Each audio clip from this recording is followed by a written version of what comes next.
today we're going to talk about selling cars in service. You know, when I was selling cars years ago, like everybody else, I hated taking walk-ups. I hated taking ups. National statistics are very clear that only about 13% of walk-in traffic we actually close. So where are other opportunities coming from? Well, we get them from internet leads, we get them from phone ups, we get them from referrals, we get them from prospecting, we get them from all those different areas. But I have found that the best way and the easiest way to sell cars is to sell cars in service. That's where you can make huge grosses. And I'm going to tell you, you can have days that you can sell 4 or 5 cars in a day because you built a pipeline of people. Now, selling cars in service is a very unique process. You cannot take the standard process we use to sell a car for a walk-in customer, a feedback, or a referral, a phone up, internet lead that you do in service. Because we have to remember, people in service had no intentions of buying a car. They didn't come here this morning, this afternoon to get an oil change, a tire rotation, and buy a new car. So they have no intention of doing this. So we're catching them totally off guard. When we sell cars in service, we have to make sure that we do it in a manner that doesn't offend people, that doesn't put pressure on people, that doesn't make them feel uncomfortable. Now, I'm going to share something with you about me. And it's a personal thing. And for those of you that have known me for a long time, you're going to chuckle when I tell you this. But I am an introvert. I truly am an introvert. I'm the classical definition of an introvert. An introvert is someone who doesn't feel comfortable in certain surroundings and they become shy and quiet. I am not a very sociable person outside of work or in my work environment. When I go home, I stay to myself. I've lived in the same house for 15 years. I don't know many of my neighbors. I don't go to the neighborhood parties. I'm a personal person. I like to be alone a lot. But when I get into my world, which is the car business, I become an extrovert because I feel comfortable. It's the stuff that I know. It's the information I know. It's the people I enjoy talking to. The worst thing for me is when I go and speak at a big event and then they want me to come and speak at a cocktail party or to schmooze. That's not my personality. I feel uncomfortable standing there. So when I first started selling cars and my manager would say to me, hey, go and sell cars in service, go schmooze with those people. Well, you know what? That wasn't my personality. Or when someone would say, hey, you're going to drive the shuttle bus today, make friends, talk to people. That's not my personality. And I felt uncomfortable doing that. But I saw the value and the need for selling cars in service. We have a captive audience. Understand, we want more than just a sale. We want their trades too, because those trades are very, very valuable to us. So the question now comes into play is, how do you start the process in service to get people to have an interest in you? Well, I'm going to tell you right up the front, you got to have a hook. There has to be a hook. I'm not convinced even somebody with the best personality can sit down with somebody, start a conversation, and sell them a car an hour later. So I'm going to jump right to the meat and potatoes. Is you have to remove fear and you have to give them a reason to talk to you. So what would be a reason? Now, we have 2 types of service customers. We have the customer that's waiting, and we have the customer that's dropped their car off. So let's talk first about the customer that's waiting. And I'm not biased in any way, but let's take Mrs. Smith. Let's just say it's Mrs. Smith. She's in the showroom or she's in the service lounge. Her car's being serviced. Maybe she's having a brake job, an oil change, a tire rotation, no matter what it is. And Mrs. Smith has a 4-year-old car. Let's call it a 4-year-old Honda Accord, and it's got 40,000 miles on it. So what I would do is I would go and get the information from Mrs. Smith's car before I did anything.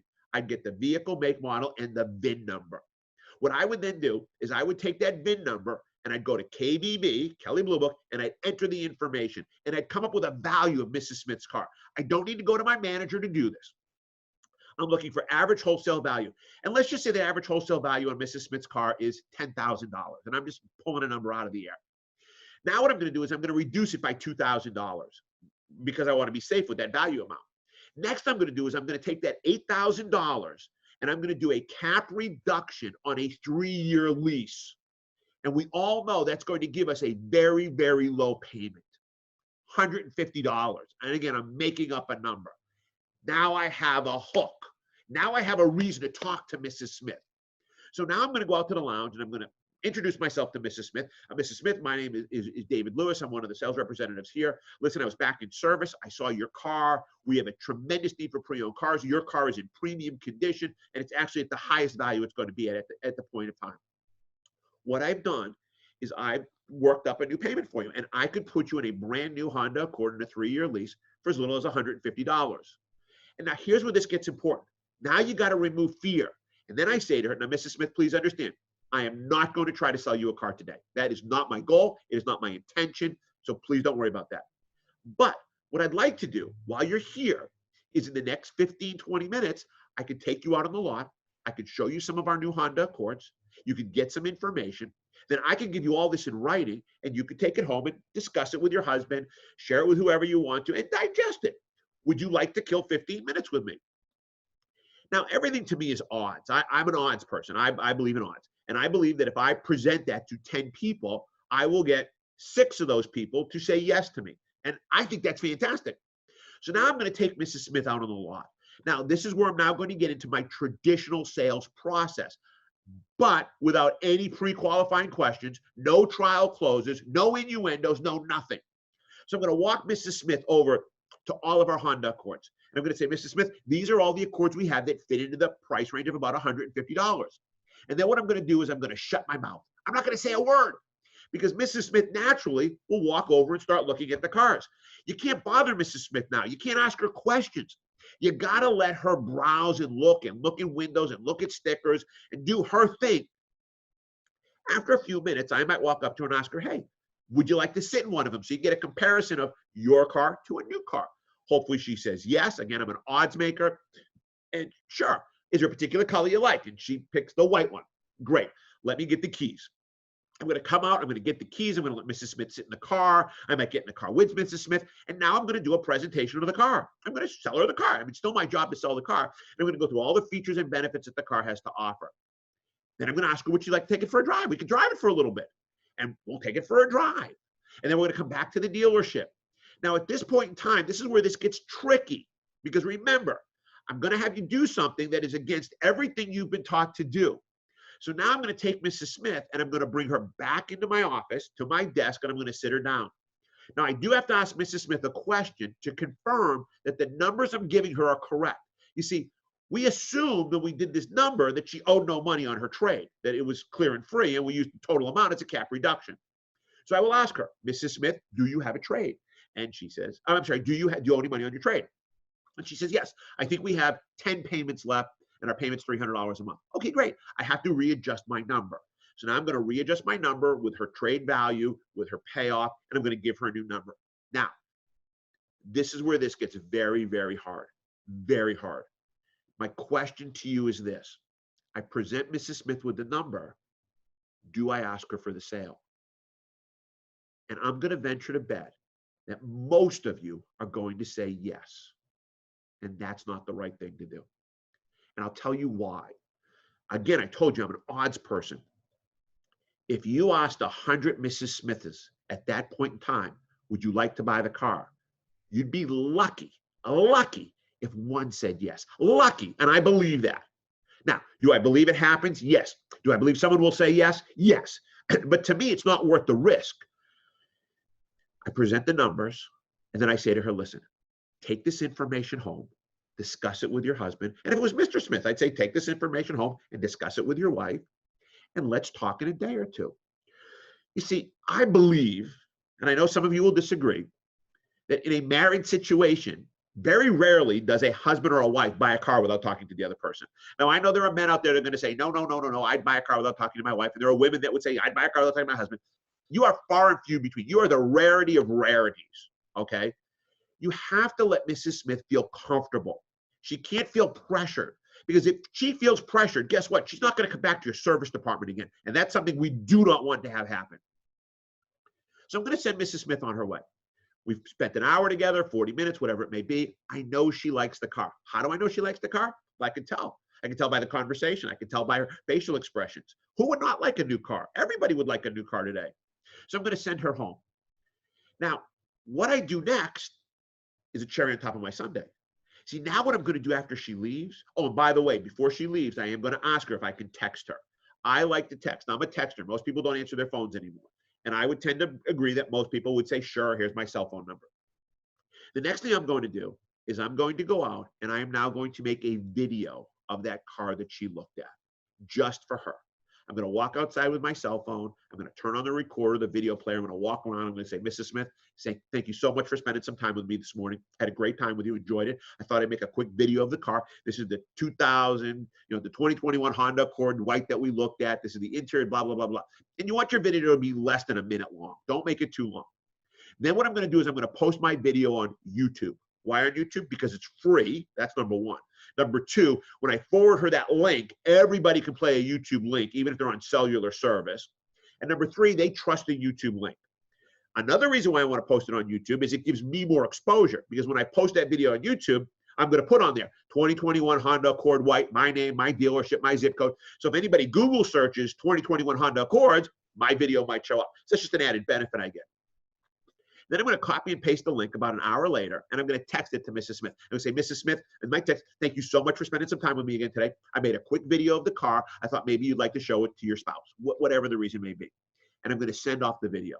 Now, the beauty is I can go back to YouTube a couple hours later and see if she played the video to see if I have any views. Will I follow up with Mrs. Smith? Of course I will. Maybe the next day, maybe that evening. I might text her. I might call her. Did you have a chance? Did you show it to your husband? And now I'm going to get, we talked about it. We decided we're not interested at this time. Listen, folks, it hurts. When you get rejected, it hurts. It hurts so badly.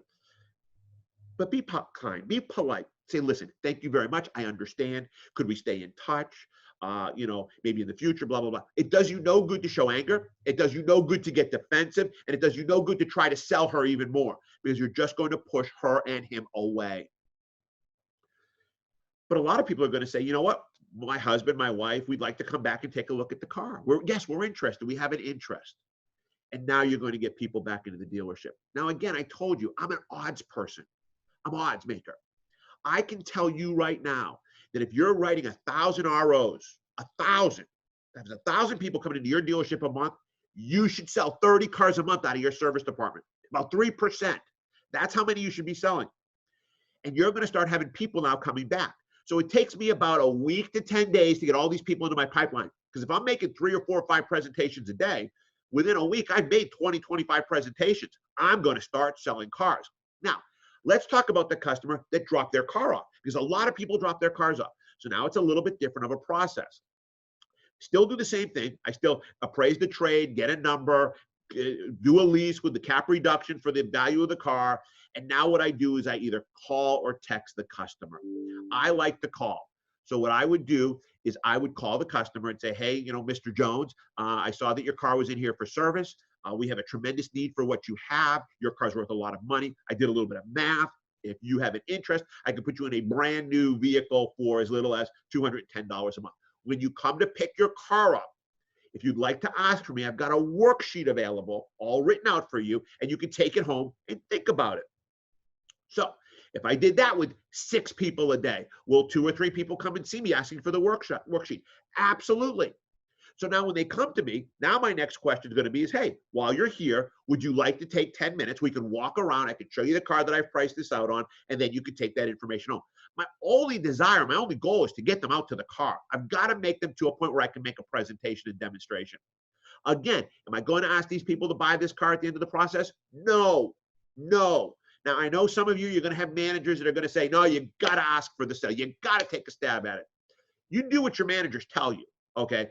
But I'm just telling you this. If you track every one of those, you're going to find that 99.9% say no. And now you've created an obstacle, and that's not a good thing. Again, after that customer leaves, I'm going to send the video. The video is extremely important to the process. We've got to make sure that they've got videos out there. I told you you're going to sell about 3% of these people.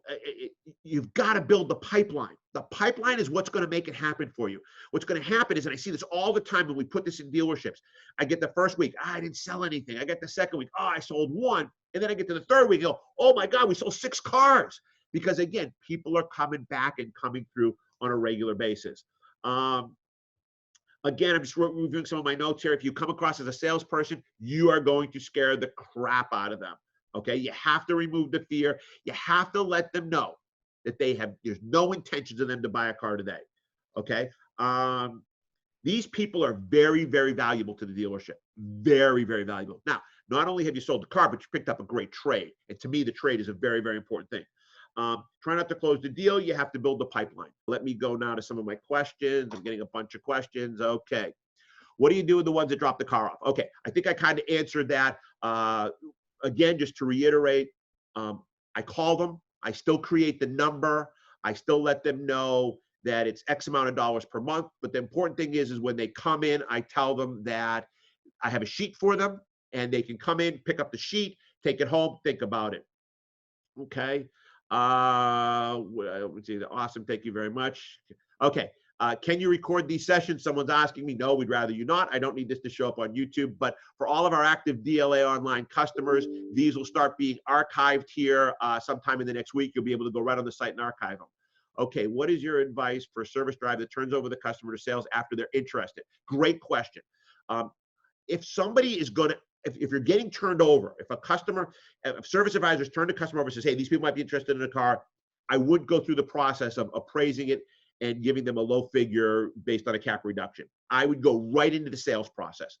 Again, I'd be cautious on asking for the sale unless you got the vibes that it's really something you want to do now. So I don't know if I'd change the process that much, only the fact of I wouldn't quote the number right up front. Only if I had to do it just to entice them. So if a service advisor came to me and said, hey, look, these people are in here for a $4,000 repair, I'm not sure they can afford it, then yes, then I might go and say, and get a number and say, listen, we can put you in a new car for as little as. Okay. I got someone telling me right now, your numbers are spot on, been selling solely from service for 3 years now. Jeremy, hey, Jeremy, that's great. I'm going to tell you this, folks. This is me. If I were back in the retail business, okay, and I will someday, I know that I'm going to sell cars. In my retirement, my family knows I'm going to go and sell cars. I think selling cars is the easiest job in the world because you have something that everybody wants and everybody has to have. For my managers, don't be upset when I say this. I'd rather be a salesperson. I can make more money selling cars than I can as a manager. And I'm going to give you a little tidbit here for those of you that are listening. And I know some of my managers are going to get mad at me. And that's okay. I'm okay with that. I like a little controversy. I don't work Saturdays. I don't want to work on Saturday. And I don't like working at nights. But here's the caveat to that. I'll sell 35 cars a month. I'll sell 40 cars a month. So if you as my manager says I have to work on Saturday, well, guess what happens to my 35, 40 cars? It goes somewhere else. You see, I believe that I can make my own processes based on how many cars I sell. Now, if you sell 10 cars a month, you work the process. I mean, you got to get better at that. Great content. Do you have any recommendations on advertising sales specials in the service departments? Any must-dos? Okay, advertising sales specials. I have no problem with you putting banners and flyers out in the service department that promotes what you have available, low lease payments. Folks, I got a problem with some of our advertising. And the problem is this. 95%, and this is a guess, I have no statistical data, 95% of the people finance their cars. Now, some might pay cash, but they're taking a home equity loan or they're borrowing through somebody else. I don't believe that most people pay cash. Now, Highline import car, probably I buy that. I don't know why you would ever advertise a whole price. For example, we've got, Ford F-150 trucks, $10,000 off starting at $29,995. You see, that number does nothing to me as a finance buyer, a payment buyer. So if you're going to advertise a payment, that's going to attract me. $10,000 off F-150 trucks starting at $229 a month. Ooh, $229 a month I can afford, but $29,000 sounds like a lot of money to me. So I'd be careful of that. Okay, do you use a simple lease calculation? Good question. Okay, so Osha's asking me, do you use a simple lease calculation to ballpark if usually managers only give lease numbers? Yes. This is a little bit, you got to get with your managers on this. A lot of managers want to control the start of the payment, and I understand that and I agree with that. But when you're giving somebody that number, you don't need that number to be exact. You just got to make sure that it's not more than that number. So that's why I tell you, if you're going to go to KBB, appraise out a car, average wholesale value, then deduct $2,000. Then I believe you are safe. You are going to be safe, okay, with the number you're giving. It'll probably be less. But now you're leaving your manager room if you have to have if there's something wrong with the trade or something like that. Okay, how do you feel about providing free market value for every car in service being hanging tag without any contract first? Yes, I agree with that too. Okay, thank you. I skipped the question. I was telling me to comment. Okay, I have no problem with the hanging tags. Absolutely no problem with the hanging tags. But I only put the hanging tags in a dealership where I don't have salespeople that want to do this or are strong enough to do this. I want to be the one doing this. The hanging tag, they're already driving away. They're already leaving the dealership. Yeah, it's great. It says something. I want to talk to people. Okay. I don't want to wait for people to call me. I want to be the go-getter, the aggressor in this situation. So I am okay with the hanging tags if I don't have a strong sales staff. But if you're a salesperson or you're a sales manager with a strong salesperson, I want that person out there. So what I was saying earlier, I would only work in service. I don't want to take an up. I don't do ups. I'm going to tell you that right now. I don't do ups. Look at me. I don't do push-ups. I don't do pull-ups. I don't do sit-ups. I don't do anything with the word up in it. Okay? That's just me. I like laydowns, and I don't mind working for the laydowns. But I believe you've got to follow the process that makes the customer feel comfortable. And I'll give you this example, because you've all had this happen. Customer comes in, maybe it's a walk-in, maybe it's a be-back, whatever it may be, maybe it's a service customer, and you sell them a car, and 2 hours later, you're delivering it. And as you're walking out the door, they turn to you at the delivery and say, you know, we had no intentions of buying a car today. That to me, that's the gratitude. That's telling me I did my job. And that's really, really important to me. Okay, my service department drive is to just get the person interested with a light touch and turn them over to the salesperson to answer questions when I get there.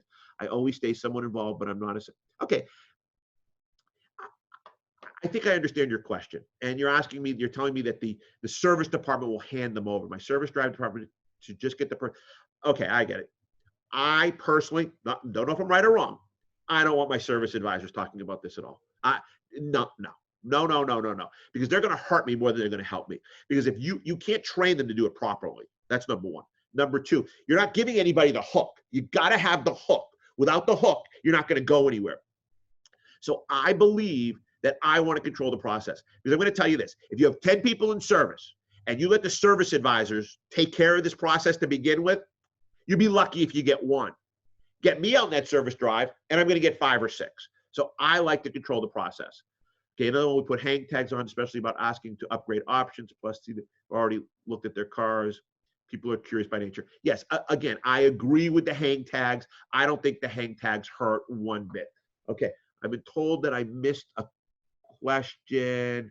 Okay, I don't understand this. Someone's asking me a question, telling them. So I don't understand. P Beach, if you could re-ask your question again. Okay, yeah. So if you could just re-ask that question, I'm sorry, I don't understand your question. Okay. But look, let's wrap up because I only like to go 30 minutes. The most important thing is you're doing something. Be proactive. If you're a salesperson, be proactive. Nobody is going to stop you from doing this. If you're a manager, a GM, a dealer, you're missing out on so many opportunities in your service lane. This should be your bread and butter car sales. These should be the people that are just going to lay down. And I'm going to leave you with this last comment. It's a word, and it's a word that I personally have trouble with, and I've learned to deal with this word.